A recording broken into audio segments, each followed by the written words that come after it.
Korea in Group H. Portugal is the group's leader with 6 points after beating both Ghana and Uruguay. No mistake!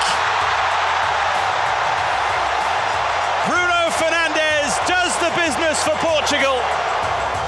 Portugal 2, Uruguay 0. Portugal has already qualified for the knockout stages, but South Korea will fight for its last chance to survive in this group. The South Koreans have only 1 point after drawing with Uruguay and losing to Ghana in spectacular fashion. Ayu's ball again, it's What a really ball. thrilling! What It's a ball. absolutely brilliant! And Kudus takes advantage!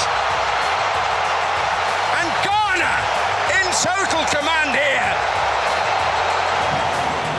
It finishes here, Korea Republic 2, Ghana 3.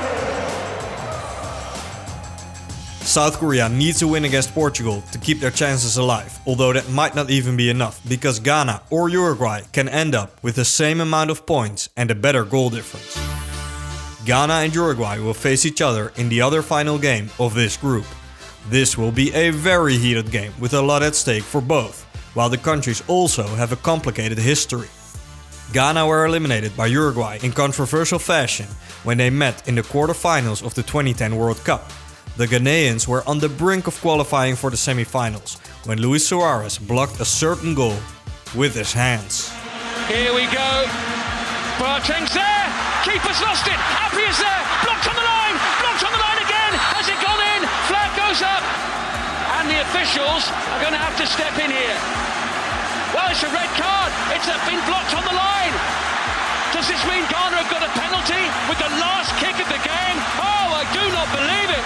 And although Ghana were awarded a penalty that could have seen them through to the semi-finals, What a moment for Asamoah Gyan. What pressure on those shoulders. Suarez leaves the field in tears. Asamoah Gyan for Ghana. Oh, and he's missed. Oh, I cannot believe it. And it was the last kick of the game. Asamoah Gyan's penalty ended up hitting the crossbar, which took the game to a penalty shootout. Ghanaian hearts were broken as the Black Stars lost 4-2 on penalties. This is still an open wound for Ghana. I spoke Ghanaian journalist Owuraku Ompofo about the feeling Ghanaians currently have after beating South Korea and going into the clash with Uruguay.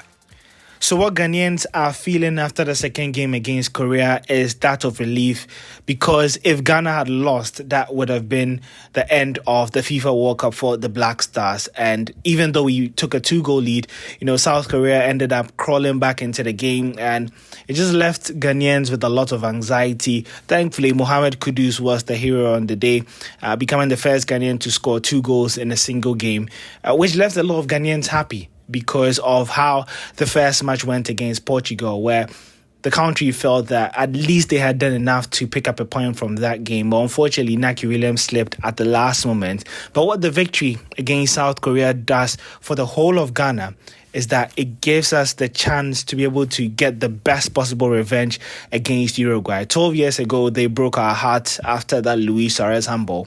And now the football gods have set things up perfectly in the fact that if Ghana picks up a victory against Uruguay, it's not just about Ghana qualifying, but it's also about knocking out the Uruguayans. And that's what would bring a lot of pleasure to Ghanaians. There's been a lot of talk about, from former players and coaches about how the team should focus on the game. But one thing you cannot deny is the fact that Ghanaian fans are after revenge. And the big wish is that the team gets victory to send Uruguay home, and then also to send the Black Stars to the round of 16. Next up, Group G. Serbia will face Switzerland in an interesting matchup with everything on the line. The Swiss have 3 points after beating Cameroon and losing to Brazil. Little touch through Casemiro! Brazil celebrates again. Casemiro with the goal. Switzerland needs a win to be sure of making it, but a point might be enough for them if Brazil doesn't lose to Cameroon. Serbia finds itself in a tough spot with only 1 point after losing to Brazil and drawing with Cameroon in a 3-3 roller coaster. And a shoot for Boateng! Cameroon are level! 3-3, the final score. The Serbians absolutely need a win to keep their chances of making it out of this group alive. The Eagles will have to bring it today. It's do or die for them. The other game in Group G today is Brazil versus Cameroon. Brazil sits comfortably on top of this group with 6 points after beating both Serbia and Switzerland. They are pretty much guaranteed top spot, even if they lose. But Cameroon will surely put up a fight. They have only 1 point after losing to Switzerland and drawing with Serbia. Cameroon needs 3 points to have a slight chance of qualifying for the knockout stages.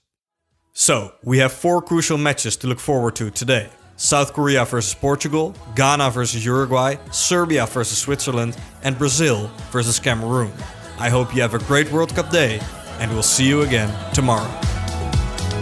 Look how far we've come.